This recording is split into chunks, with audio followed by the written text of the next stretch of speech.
It's time to put a bow on Summer League, the lessons that we can take from Summer League as we start looking ahead to training camp on today's Locked On Magic.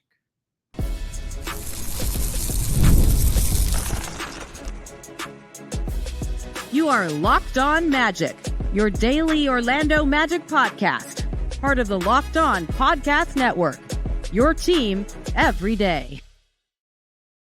And you are indeed Locked On Magic. Today is July 24th, 2024. That's a lot of 24s. My name is Philip Rostenreich. I'm the senior writer over at OrlandoMagicDaily.com. Of course, follow me on Twitter at PhilipRR_OMD. On today's episode of Locked On Magic, let's put a bow on Summer League. The three things that we learned from Summer League and what that means moving on to the regular season and training camp. We'll get to that coming up here in just a moment. But first, we want to thank you again for making Locked On Magic part of your day every day, no matter when you listen to us, whether it's first thing in the morning, whether it's right when we upload. We truly appreciate you making Locked On Magic part of your day every day. Remember, there's a great Locked On podcast covering every single team in the NBA. Just search for Locked On and the team you're looking for, the Locked On Podcast Network. It's your team every day. Today's episode of Locked On Magic is brought to you by Gametime. Download the Gametime app, create an account, and use code LOCKEDONNBA for $20 off your first purchase. Terms apply. Summer League is officially over. We are entering the dark period of the NBA calendar. Like I said, we will be going into off-season mode here in the next couple of weeks, going down to at least 3 episodes a week. I won't promise that I still won't be five days a week, but we are entering the very quiet part of the offseason. Yes, we still have the Olympics. They'll last a couple of weeks for us here. They begin Friday. Germany starts their run on Saturday, but the NBA is about to go quiet. The NBA is about to go silent for a little bit. It's about to hit pause, and we'll see what everyone looks like when we gather around for training camp at the end of September. Players will typically come, I'll start doing player outlooks and looking ahead to the season a little bit more around Labor Day, which is about the time that players start to regather in their home cities and get ready for the season. So we got a little bit of time coming up here. And so obviously we want to close the book on this last development of the 2024 calendar year, or the 2024 season calendar, I guess. It's the beginning of the 2025 season, but we close the book now on Summer League. And obviously you have to take what you see in Summer League with some grains of salt. It's not ever firmly put into place. It's not ever a direct translation to what we'll see in the regular season. Of course, there are signs, there are hints, and I say this all the time. Summer League is about figuring out who can't play more than who can play. And so we look at Summer League and we think, what here will translate? What here will matter when we get to the regular season? And there are a lot of little things that I think we can look at. But there are also a lot of big things. Today we're not going to focus on the two-way spots and the guys that aren't on the roster. Now, just to be honest, I think this year's Summer League roster was better than it was last year. I think Theo Maledon, Jay Huff, probably also Jared Rhoden. Those guys should be high-level G League players, potential two-way players. And it wouldn't surprise me if Jared Rhoden gets a two-way spot. It wouldn't surprise me if Jay Huff gets a two-way spot. But we're not talking about guys that are going to impact the roster. We entered Summer League wanting to see growth and development from Anthony Black and Jet Howard heading into their second seasons. We wanted to see what we have in Tristan da Silva. And so I want to put the focus on them. And specifically, I want to start with Anthony Black. Because there is a lot of pressure on Anthony Black. AB was the only player on this Summer League roster who actually played meaningful minutes. I think Jet Howard maybe got a brief run in that game against the Clippers on October 31st, but that's about it. He played fewer than 100 minutes in the NBA. Jet Howard is still essentially a rookie. Doesn't look like it. We'll talk about him in a minute. But we wanted to see Anthony Black look like a player who can take over a bigger role. And while I would say Summer League was a success, talked about that last week on the pod, Anthony Black's Summer League was a bit of a mixed bag. I'm not going to sugarcoat it. It was only 2 games, so smallest of small sample sizes. And I think AB very clearly has shown significant growth. His jumper looks a lot more fluid and repeatable. It looks like he will be a better shooter. But we'll see. The thing we all wanted to see, the thing that I wanted to see, was whether he could really step into being the point guard that the Magic claim they need.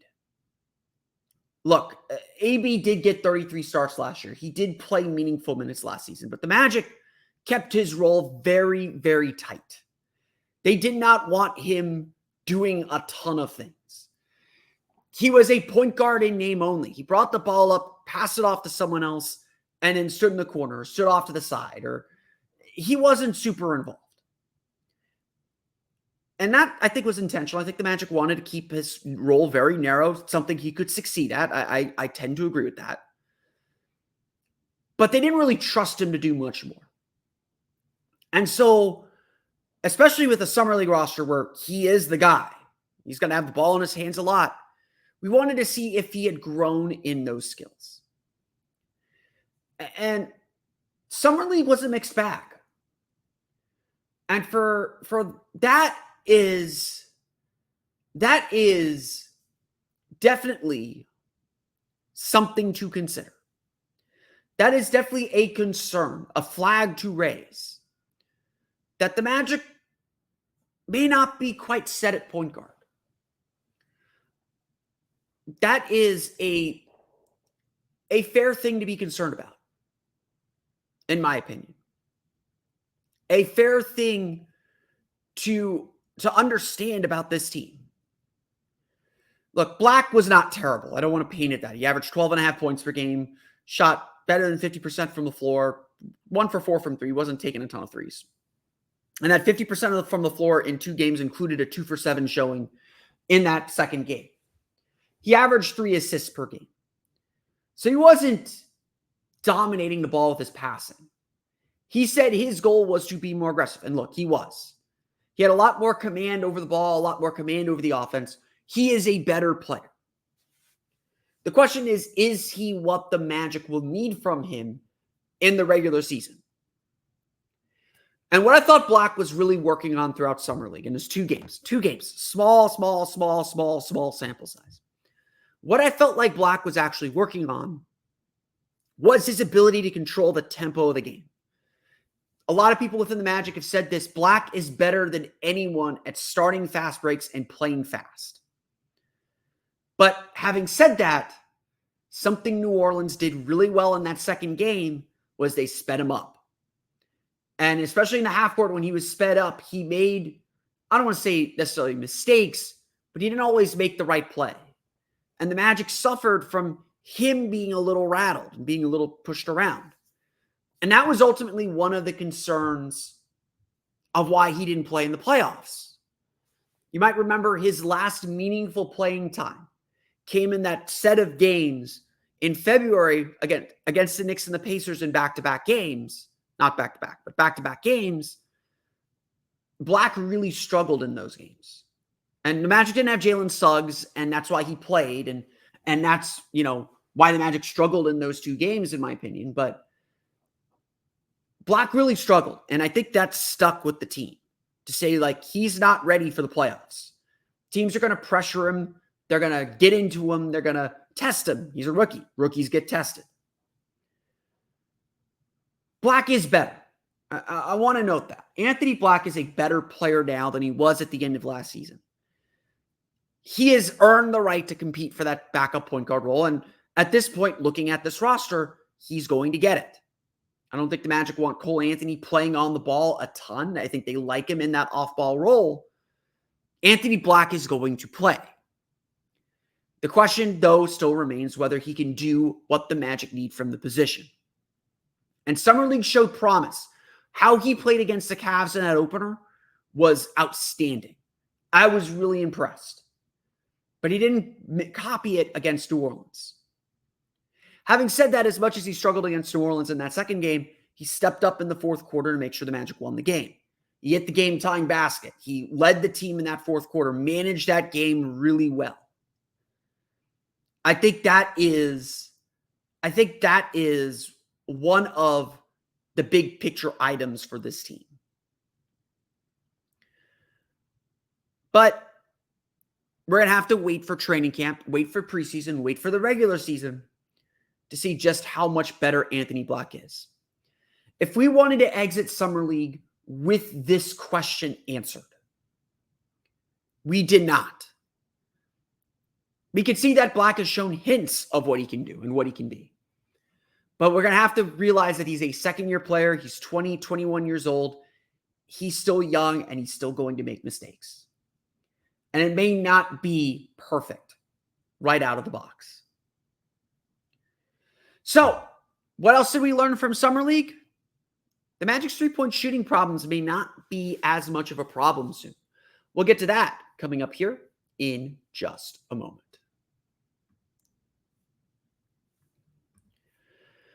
But first, today's episode of Locked On Magic is brought to you by our friends at Gametime. Look, just because the Magic aren't playing doesn't mean there isn't plenty going on here in Orlando. It was a big concert weekend with Janet Jackson and I believe Zach Bryan. I don't know my country music well, so I apologize. They were in town this weekend. Leagues Cup starts for Orlando City on Friday. We got the big soccer game coming too from Florida Citrus Sports. It is still a very, very busy summer. And yeah, Magic basketball is right around the corner. The schedule will be out before you know it. And we'll all have our lives planned for the next few months. When that happens, head over to Gametime to make sure you get your tickets to the game. Gametime is an authorized ticket marketplace for places like Major League Baseball, making you get tickets faster and easier.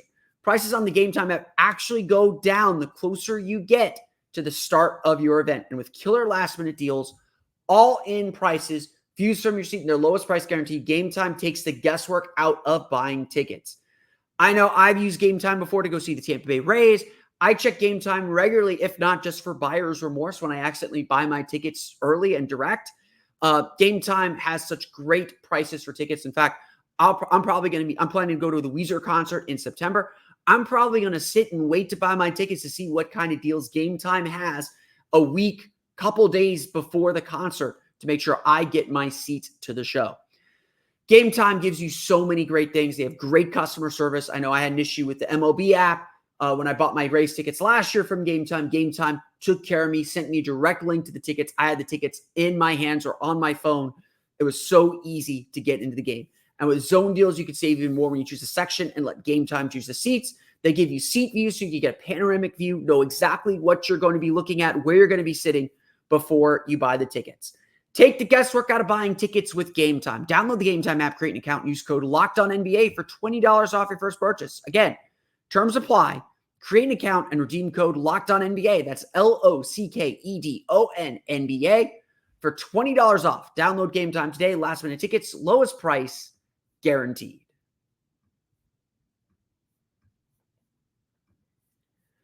We want to thank you for making Locked On Magic part of your day every day. For your next listen, switch on over to Locked On Sports Today. It's a free 24/7 sports streaming channel program for you every day to bring you the biggest stories in sports from the local experts who know their team best. Think of it as the best of the Locked On Podcast Network.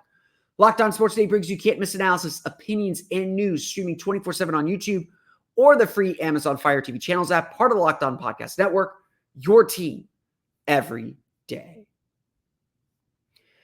So, the most interesting thing to me about Summer League, about the Summer League team this year, and really, again, the players that we care about, is that they shot the ball really well.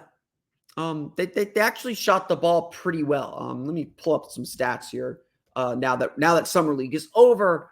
For whatever it's worth, and maybe it's worth nothing, the Orlando Magic they ended up in the bottom. Hold on a second. They were right.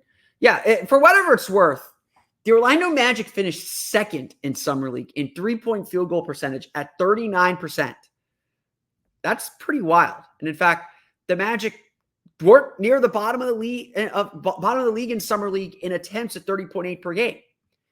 At this point, you don't need me to recite the stats about the three-point shooting. We all know it. Magic made the fewest threes in the league last year. They took the second fewest threes in the league last year. They're 25th in the league in three-point field goal percentage. And as much as Jeff Wellman wants to spin it that after January 1st, they were 15th in percentage, this was not a good three-point shooting team. That reared its head in the playoffs. That continues to be a problem. This team has no spacing. We all know the Magic need to add shooting to get better.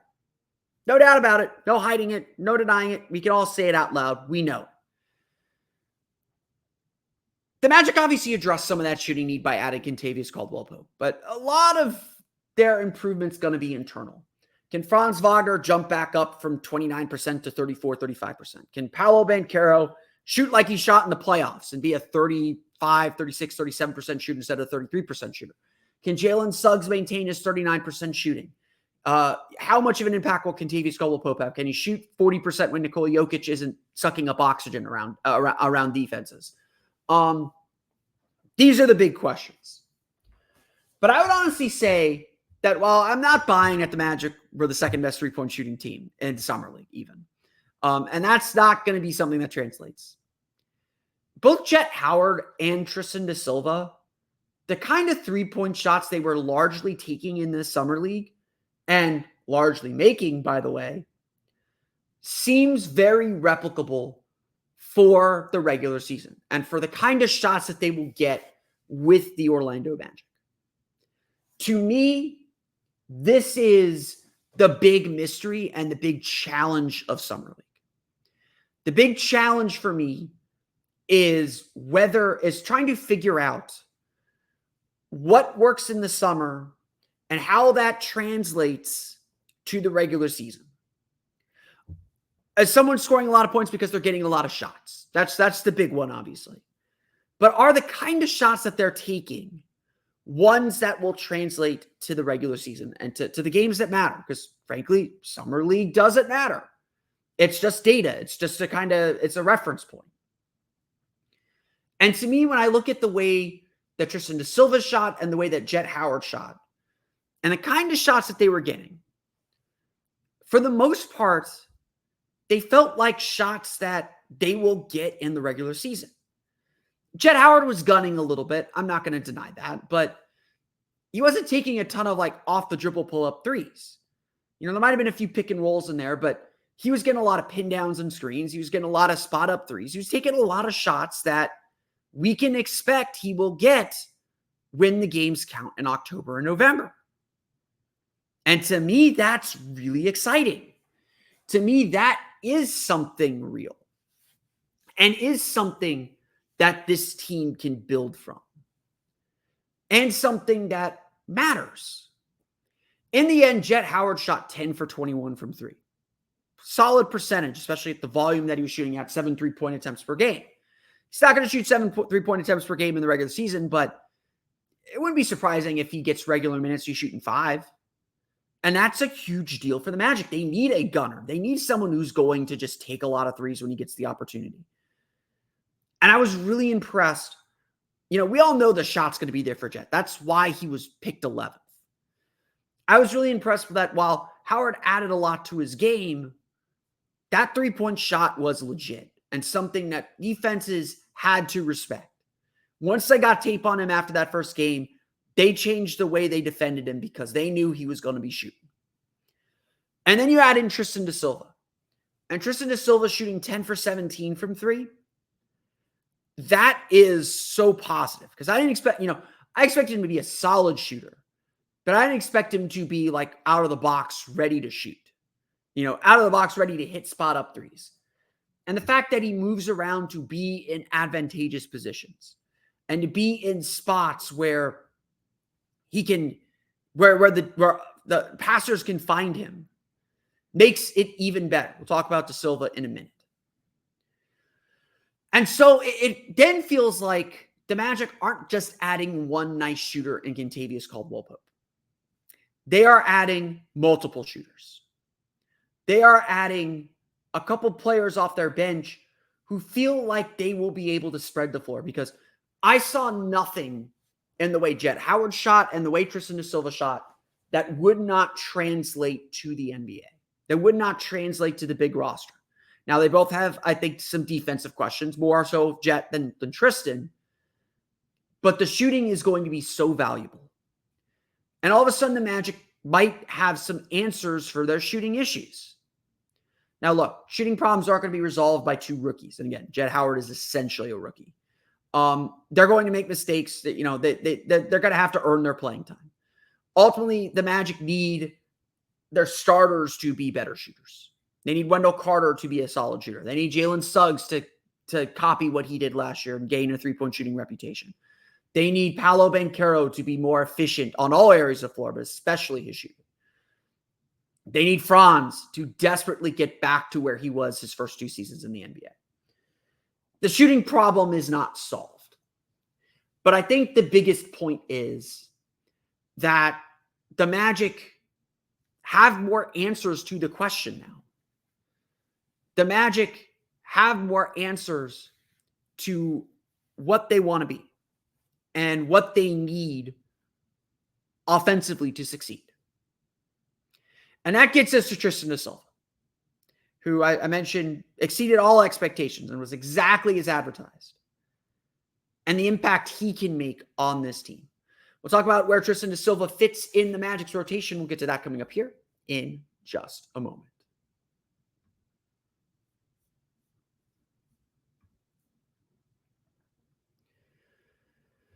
If you've listened to this show, you know that I like to tell you rookies are always bad.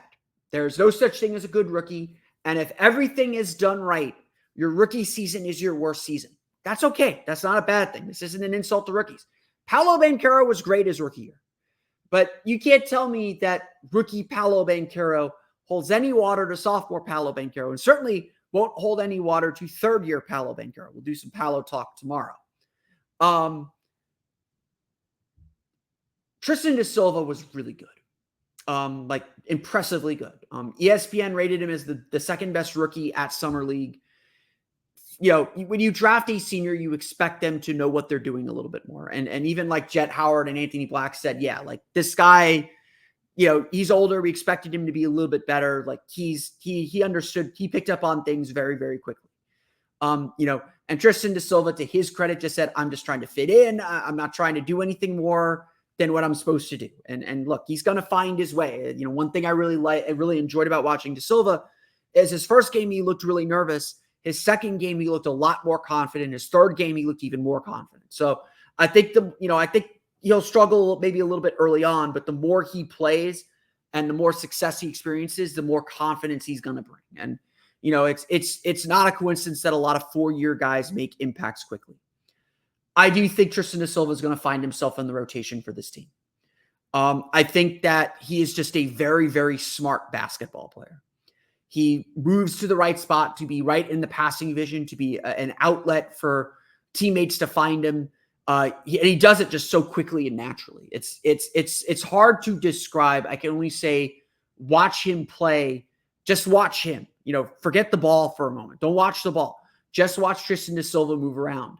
He just puts himself in positions where the ball is going to find him. And that's what so many people said when they described Tristan da Silva, but to actually experience that and actually see it in action, it was so much fun to watch.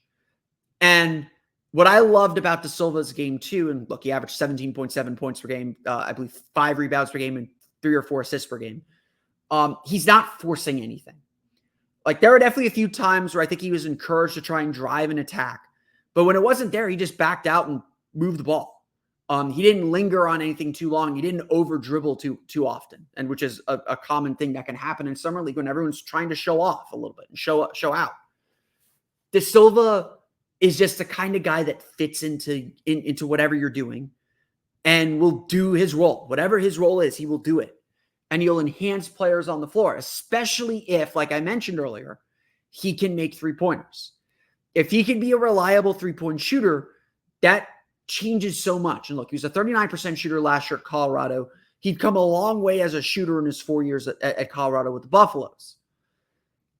if he is a reliable shooter straight away for this Magic team, it changes everything and it makes him so super valuable. Now, I'm not going to sit here and pretend that De Silva was perfect. I felt like against bigger defenders, he tended to struggle physically. And some of that is get him in an NBA weight training program, he'll be fine. But I do have a little bit of a concern that he can play up to the 4 consistently. But, the Magic switch a lot. He'll be fine. I do think he will play as a rookie. I think that he's too skilled. He's too valuable. He just does so many things that the Magic need within their offense and the Magic value within their offense that I think he'll find himself in the rotation and with quite a bit of responsibility pretty quickly. That's going to be a big thing from De Silva. And he showed out. Honestly, Summer League MVP for me, for the Magic, Tristan De Silva. He was just really, really good. And now we just have to wait and see what everybody looks like when we get to training camp in September. Like I said, it's most of Summer League is trying to figure out what successes in Summer League will translate to the regular season. And I will say this, I think everything De Silva did would translate to the regular season because he wasn't running point. He wasn't trying to take a ton of shots. He took shots because the ball came to him. They ran a few plays for him.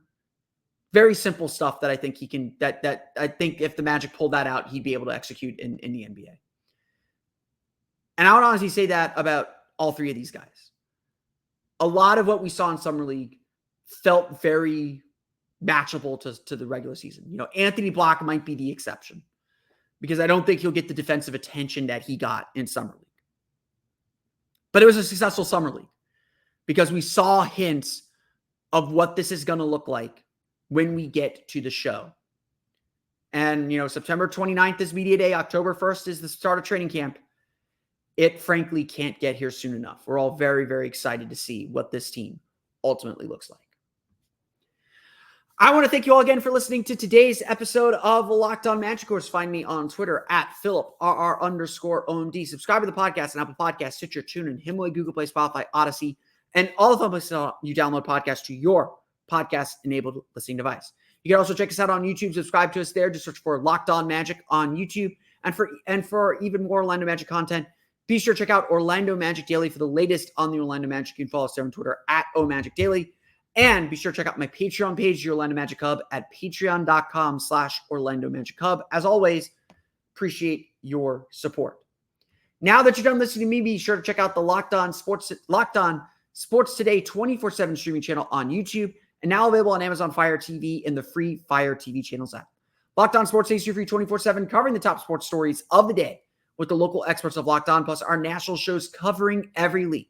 Find Locked On Sports Today now available on the free Fire TV channels app. That's going to do it for me today, though. I want to thank you all again for listening to today's episode of Locked On Magic. On tomorrow's episode of Locked On Magic, we'll talk about the double standards people have when they talk about Paolo Banchero. Where Paolo Banchero needs to grow and their criticisms are correct, but why people are focused on the wrong things with him. We'll address that conversation on tomorrow's episode of Locked On Magic. But until then, for Orlando Magic Daily and Locked On Magic, this has been Philip Rossman-Reich. We'll see you all again next time for another episode of Locked On Magic.